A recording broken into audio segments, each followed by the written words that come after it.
When I think about the crown of success or the crown upon my head, I think of like a gold crown. In actuality, you actually are trying to move up. You're trying to elevate yourself from associate to a director. It's like kind of wearing that king hat, right?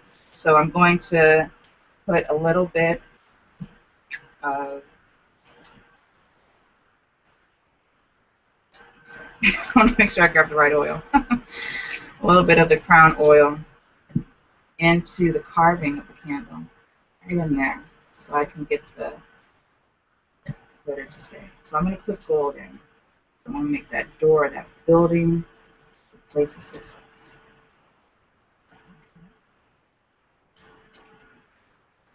All right. So it's like that. See? Let's see. So you can go over your candle and you can add different things. For example, if it was me, if it was my, well, this is my candle. So I want to also get that money symbol, really action, right? Because red is about action. So I'm going to add some red. Actually, I'm going to add some more of my Lucky Money oil. Put it in there, and I put it on the symbol, and I add red because red is about action. Because it's not just about that title. It's also about that money. Want it fast. Okay. All right, so there's our candle. There's our color symbology. Now, I love herbs. Herbs are just really awesome. And the more herbs I can get onto a candle, the better. So we all like herbs, actually. You know, when you think about the history of, let's say, Western medicine, let's take, for example, aspirin. Aspirin is a product that pretty much everyone has in their medicine cabinet. But where does aspirin come from? Well, aspirin is from the bark of the willow tree. You know, it's been harvested from nature, synthesized in the laboratory, and distributed worldwide. And it's called science. People who work with herbs, healers, medicine men, medicine women, people who understand or have a connection and understanding with the earth, people who are in earth-based practices do the same thing. But we don't just synthesize and strip away. We actually use all of it. We use herbs in ingestion, drink it. We use it in baths, we bathe in it. Use it in compresses, we put it on wounds, we put it on the heart, we put it wherever there needs to be healing. And in this case, we use them in candles, right? So right here, I have an herb called blue flag. And you can get it at any botanica. We have it at Yayo Botanica. It's an herb that's really well known for drawing things, drawing particularly money. It's a money herb, right? So you could always, it's going to get a little messy here, but you can always sprinkle a little bit of the herb onto the candle. The best way really would be to roll it. Roll it in the herb. I'm actually roll the candle in the herb. So just for demonstration purposes, we're just going to pat it on, and we're just going to put it on a small section of the candle. Okay? Now at this time, you could also add other things, other petitions. Remember, we're talking about adding additional things because of the awesomeness of a glove candle. So here's something called a seal. This one is seal of earth or spiritual assistance. And seals are basically really ancient, old symbols that have magnificent power.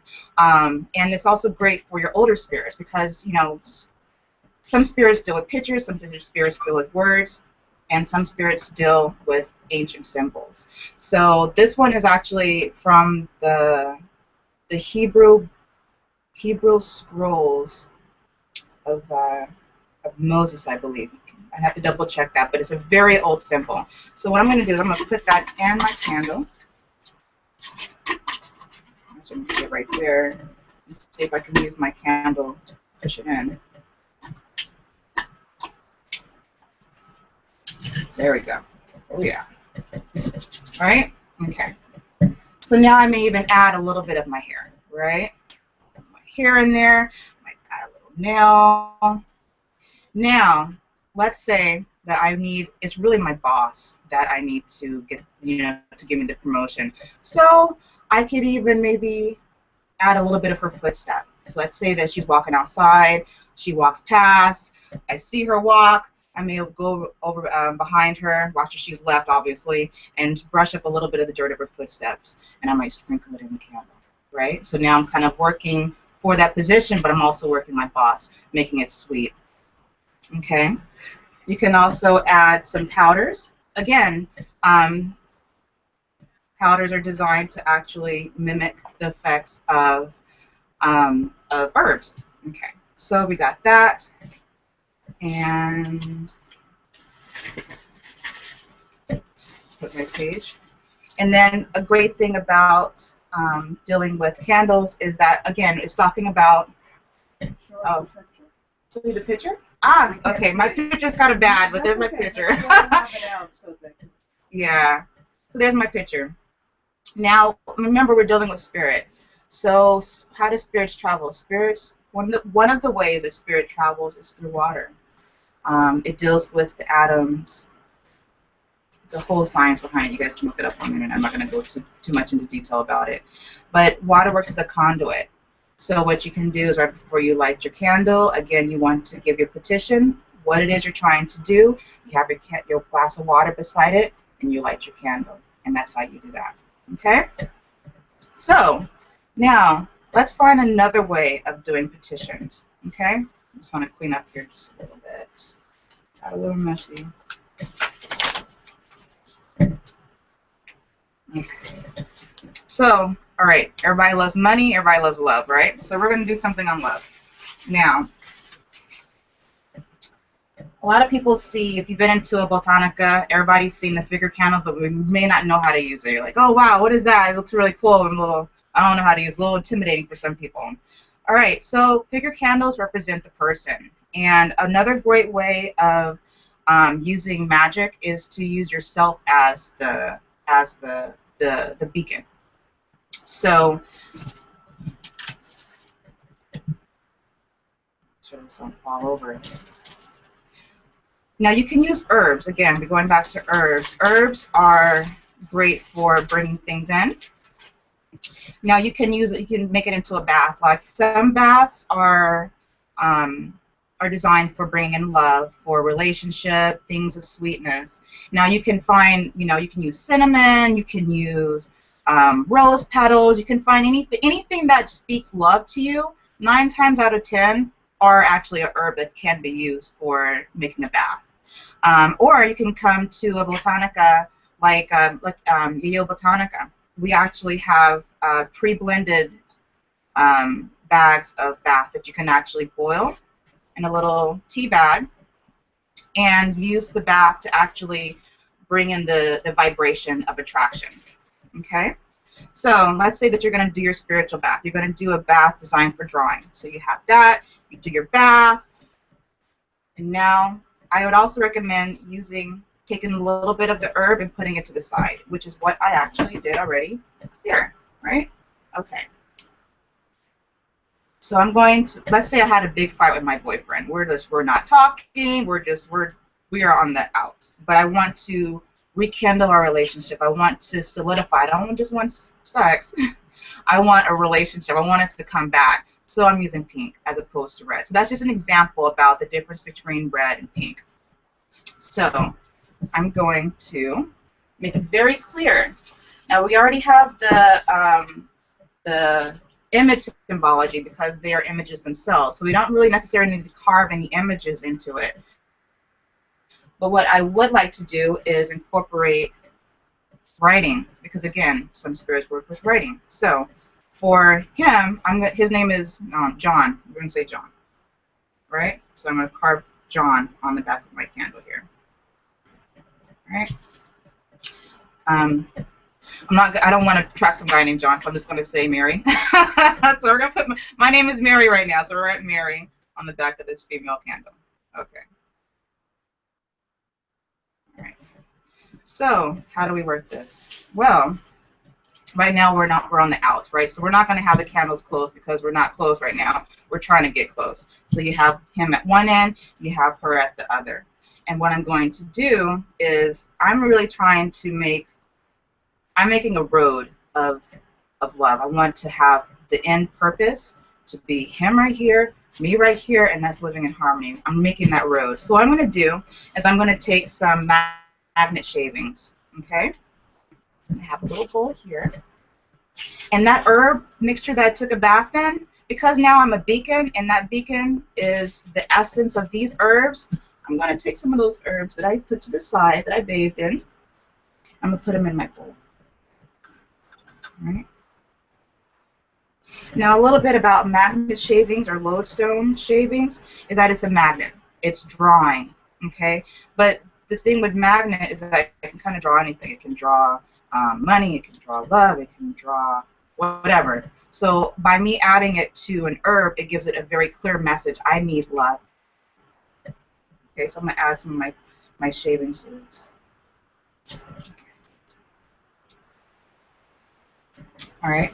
Now I'm very visual. I have very visual spirits. So what I'm going to do is I'm going to literally make a road with the herbs and the magnet,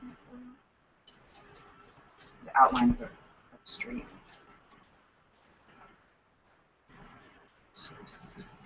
On both sides. So there's no detouring. There's no turning right. There's no going down Mary's house or Sam's house. It's just very clear about where the destination is going. Him to me and me to him. Okay? All right. So there's my street. Now, we need to activate these 2 candles, right? So, again, we talked about the different types of oils. You can go to any Botanica, you can pick up a synthetic version of the herbs, or if you are by Botanica that actually makes specialty oils like Yale Botanica, you can pick up, like for here we have Lucky and Love. So I'm going to use my Lucky and Love oil. And I believe I have one already open. Yes, I did. Okay.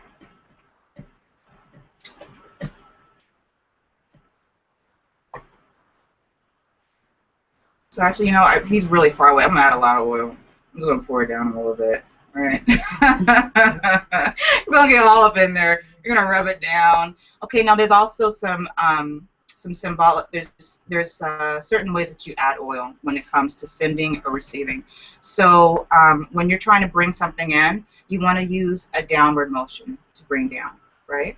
Another way is also bring it halfway down in the middle, and then from the other end, bringing it up.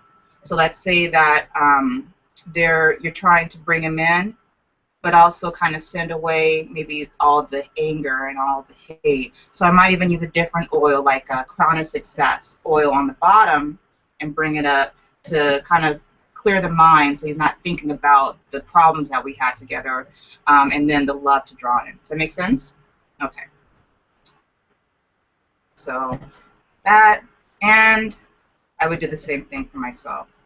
A lot of times we would probably, because of human ego, we would probably just want to put the love on ourselves, but we don't want to add the crown, the clearing of the mind.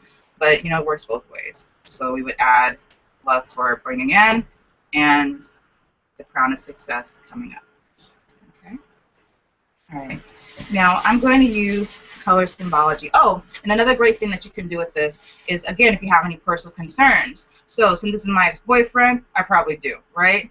Or maybe I should. Maybe I should put some to the side and put in the freezer. You know what I'm talking about. You can use bodily concerns. Or again, you can just use some very basic things like DNA. You can use your hair, or you can just write, like we wrote his name on there. So that kind of stuff. All right. Now I want to use red. I think my red might be out of glitter. Oh, I am out of glitter. Shoot. Okay. Well, you know what? That's okay. What I can do is I can add a little bit of gold, a little bit of red that I have here. Well, imagine I'm adding red, because I've been using a lot of red lately, so my red is actually out. But we use red, we put it on him, and then we do the same for myself. Right. Okay. And then we use the gold. Gold is for success because we want this to be successful. Because again, everybody, whether you're human, living, dead, whatever, we all know gold to be a color of success. Okay. This is a really quick way of doing it. Of course, you take more time to, really think about talking. And you can talk while you're doing it. Talk to your spirits about what you need to bring back. I need us to kind of rectify what happened, us not to think about the problems, for us to kind of get past this one. Okay. All right. So there's that. Now, what you would do is you would have, again, spirit works with water as a conduit. So I put my glass of water right here. Okay. Now, each day I would burn. Okay, going back. You can actually, because these burn over a period of 7 to 9 days, you can actually take like a little carver, like one of the little carving utensils that I had earlier, and you can put little notches, like, right there, so you can indicate how long to burn it per day. Okay? So, day 1, I want to burn just the head. Okay? I move it a little closer on day 1, and then I light it. You just stepped in my bird, which is not bad. Okay. Now, what I could also do, if I chose, is to take, each time I move it closer, I could also sprinkle a little bit of the lodestone in front of him as well as on top of him. I sprinkled the lodestone before I lit the fire, just for safety reasons. Okay. And each day,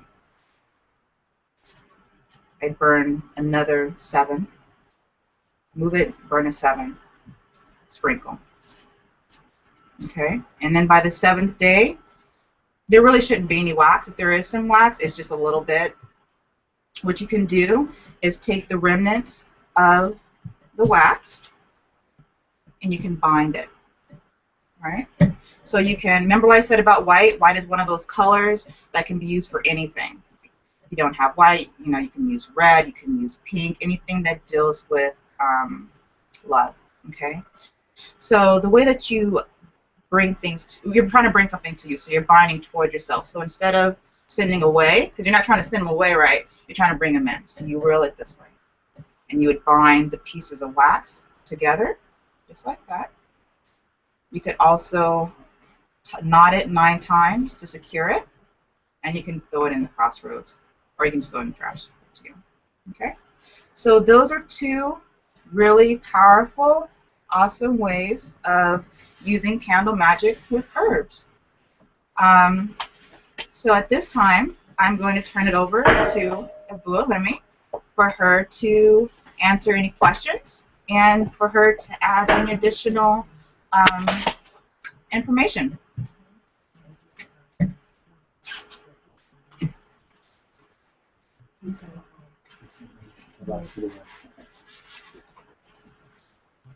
That was great. That was really, really great.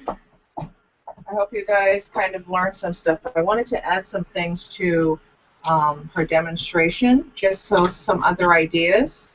So because you already have this demonstration up, you want to maybe put them up so we can.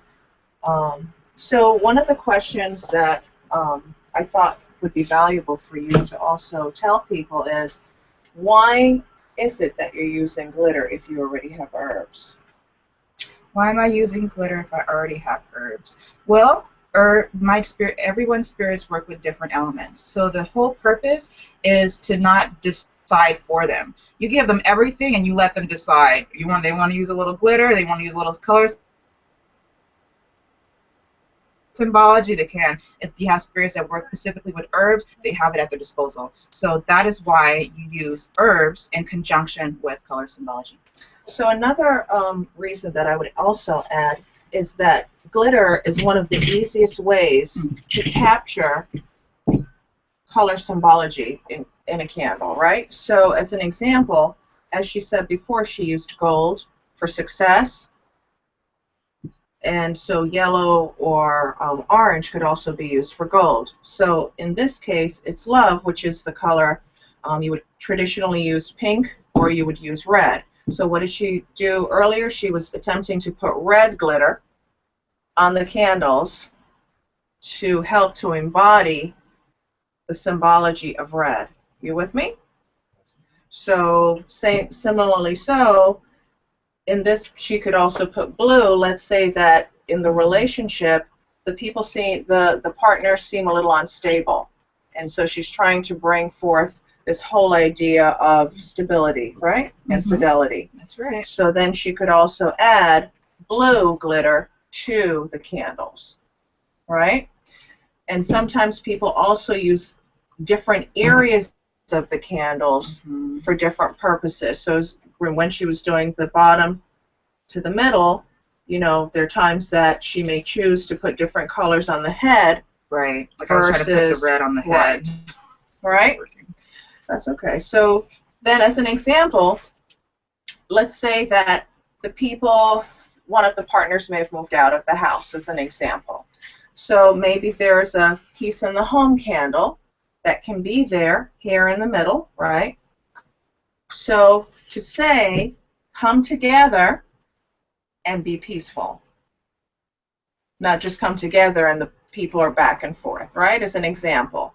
Or you can have something like tame as an example, because tame is to get people to not be aggressive with each other. If they're kind of bullying or boisterous with each other, maybe they would have a tame candle in the middle, or they would use tame oil, which we have. So you can also use as one of the oils that you prepare on the candle, you would maybe put tame oil also to say, everyone, you know, let's just try to be calm, let's try to be loving, but at the same time, not be aggressive. Okay, so those are just some examples with that. In regards to the money candle, I wanted to also, the one that you did earlier, I just wanted to give an example from, and I wanted to talk just briefly about sympathetic magic. Does anyone know what the word sympathetic magic means? No. So what we are doing is called sympathetic magic. Sympathetic magic is when you are envisioning and using herbs, any kind of tool to, as she said before, her spirits are very visual, right? So you did a road, you bring them together, she did the magnet, all of that. Sympathetic magic is using an emotion, a picture, a statement in order to manifest something from quote-unquote a supernatural perspective, right? Manipulating nature, if you will. So any kind of candle magic falls under the category of sympathetic magic. There's different types of magic, but candle magic very specifically is what is called sympathetic magic. Okay? Also, you were saying earlier that you would be speaking what you want. You would be making your intention about affirmation of your candle. I wanted to talk a little bit about this one when she was talking about the whole thing with the job, getting a promotion, preparing the candle. You have to say a prayer. There are many people that come in and they say, oh, I did it, but it didn't work. Well, did you ask for what you want? Is it very clear? It needs to be clear and concise. I always tell people, do not add any more than 3 things in your request. If you do, you're asking for too many things, and sometimes it won't manifest or not manifest as quickly as it needs to. Also, in your request, it's not should, could, possibly. I need this to happen. It needs to be very direct statements of action-oriented things, so when it comes to pass, you can check it off very, very clearly. One of the challenges that people have is when they do this kind of work, they're not clear about what they want. And if you're not clear about what you want, you're not necessarily going to get the result that you're looking for. Okay? So here, you said that this was you put the building as an example, right? So you want to tell your spirit guide, because that's really who is helping with this work, or it's an assigned spirit, which we're not going to get into that workshop today. But you would be saying, this is the MetLife building, as an example, or this would be an X building that I work in. And the person's name is X, and the reason why I'm putting this person's name in particular, because I need them to do X, Y, and Z. There needs to be a very clear conversation, because sometimes people are just doing the exercise, and then it's kind of like, okay, so why is that person's name there, or why? The story needs to be very complete. Okay? Pull-out candles also can be burnt over days, just like these Sometimes people light it and they walk away and they never come back until it's done. It's very valuable every day to reinforce your message. So it's not just enough to have the tools or the items, but every day you need to go back for however many days that you're burning it for and repeat your message. This is why the message has to be clear to be the most effective. It needs to be clear, it needs to be concise, so that every day you can go back and say exactly the same thing without changing it. That's another thing that people do very often, especially with love work. They say it today, but then they've gotten emotional and they've thought about it. Maybe they had a phone call, and then the next day they want to change it. You have to, once you kind of start the work to get the best success, is to stay continuous and consistent without changing the message, even if the situation changes. Okay, so I'm going to let you answer some questions, and if I think of any more questions, I'll be back. Okay. You want to answer questions? Or you want me to answer questions? Well, why don't we answer them together? Okay. Any questions?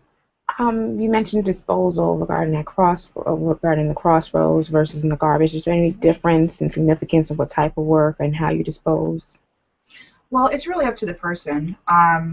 A lot of petitions are done at crossroads, and so it's just it's almost like a hoodoo way of disposing or sealing your request. A lot of different paths actually use that way. But you can also just throw it in the trash. There's no wrong way of going about it. To add to that, I would have to say that the idea of the crossroads really, or the idea of where to dispose of, can also be based on the type of work that it is. Right. That's true. So as an example, if I was doing work around my finances, as an example, then maybe you want to do it by the crossroads by a bank, right? Or if it's something around employment, then maybe you use your imagination and think about the type of place that is indicative of the type of employment that you're looking for. So I always like to tell people, use your imagination. When it comes to spirituality, there's some items or things that are very kind of cut and dry. But outside of that, it's your imagination, it's your ashe, it's your blessing that you have that you're putting on your own work. This is why it's very important to talk about what you're doing, why you're doing it, so that you can manifest whatever it is. If you've done your work and you're talking about new opportunities, then if your guides are seeing you putting it at the crossroads, that's a message, right? So that's all I would suggest, is that people try to use places of disposal based on what the message is, that the meaning is for them. And that was a really good example. And one thing I want to add to that as well is that when you're doing things that you're trying to get rid of, candle work, to get rid of something, it's best not to dispose of it anywhere within your area. So kind of take it further away. It's one thing I would like to add to that. Negative work. I'm going to use the word negative work. Can you pass me one of the skull candles, please? Negative work, I would not suggest that anyone dispose of in their home. Far away. a bigger skull candle also. So as an example, just as a quick thing to add to the questioning about disposal, this is a skull candle, right? It is in the shape of the skull. People oftentimes, this one's hard to see on the camera. Is there another color down there? Black or red or something? There we go. So as an example, a skull candle is oftentimes used for domination, convincing. It's very heavy-handed. And then you've got the black doom candle, which says, do unto my enemies, right? So as an example, candles like this, I would not dispose of in my home. No battery. That's a problem. It's okay. So things like this, back to your question about where would you dispose of it, I definitely wouldn't dispose of this in my home, or my home garbage, so to speak. And because a lot of these candles can be be prepared in a lot of different ways. Mm-hmm. Sometimes even just the preparation, the things that you put on the candle, has such a strong vibration. You also don't want to keep that vibration in your home. So that's why I go back to, it's all based kind of on your intention and what you're saying when you're doing it, so that your own guides can pick up on where you're going with it. Does that help to give you more clarity? Mm-hmm. Any other questions? How about prepping the candle before you even use it? Is there a way that we should cleanse it before? Why would you want to cleanse it, seeing you're asking that question? Because that's a great question. Well, because we don't know where it's been before where we've used it. You're up. Yep, so definitely. Some botanicas, a lot of places just have energy. Everywhere has energy, right? And some places may not clean their space as well as they should. And so you have candles that may have energies already on them. So a great way of cleaning candles is by, can you pass me like a cleansing, like a water or something? Okay. I Maybe. don't want to open it. No, I'm not going to open it. I just want to show a picture of it. Oh, I thought you were going to put it on. I'm Okay. sorry. No. Not the try me. Yeah. No trying today. This is just really for example. So Florida water is a great way of cleaning candles. You can, going back to the pull-out candle, you can really get in there and clean it. You just kind of let it air dry, and then you can kind of do your mojo with it. You can do the same thing with the non-pull-out ones. You can put a little bit inside. You can put a little bit in your hand and just kind of work it down or work it out, right? Because you're trying to send away. Some people use tobacco smoke. You can blow on the candle and kind of send away the energies that way. Yeah, you have any? Oh, holy water. Holy water is another great way of cleaning candles. Do you have any other suggestions on cleansing? I would have to say that almost any colognes that people are used to, there's another one that's quite good for cleansing, which is 1800. For people who don't necessarily use Florida water, that's not their preference in terms of scent, 1800 is a very, very, very good substitute. Sometimes people also make like a spray, like their own spray mixture. So I like things that are easy, effective, and that work.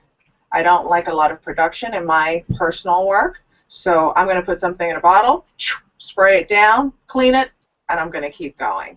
So it just depends on what you feel, because some people like to be very creative with that. So again, you can put some in a spray bottle or keep something that's easy for you always to just use. The only thing that I would also like to mention is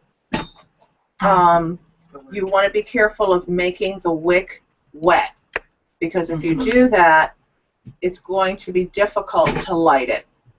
The other thing that I wanted to add, see how she put the oils in her hands, rubbed it, and then applied it to the candle. Some people, we have a mixture here for when we prepare candles. Some people like to pour it in there. That's not the best idea unless you have something to very gently drop it in.